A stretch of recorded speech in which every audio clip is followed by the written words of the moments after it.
alaykum aziz obunachilarim, yaxshimisizlar, qandaysizlar?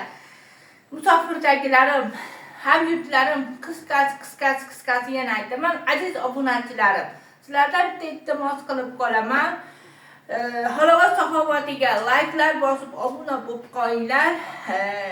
Bizim muhtoj oilalarimiz bor. Bu muhtoj oilalarga kartoshka, piyoz, sabzi, shu narsalarni olib kirmoqchimiz. Bu halovat saxovatiga kimlar kiradi desanglar, yetimlar, nogironlar, muhtoj oilalar, boquvchisi yo'q. Shular kiradi. Shularga qilib boramiz. Shu qilgan ehsoniylarni kimlarga qilganlarimizni videolari naqalari bilan tashlab boramiz. Like'lar bosib, obuna bo'linglar. 5-10 ming qilsanglar ehsonni joyi, kartalar qo'yib boramiz, telefon raqamlari qo'yib boramiz. Qisqa lo'nda gapirganim uchun xayr, uzr, yaxshi ishlaylar, xayr.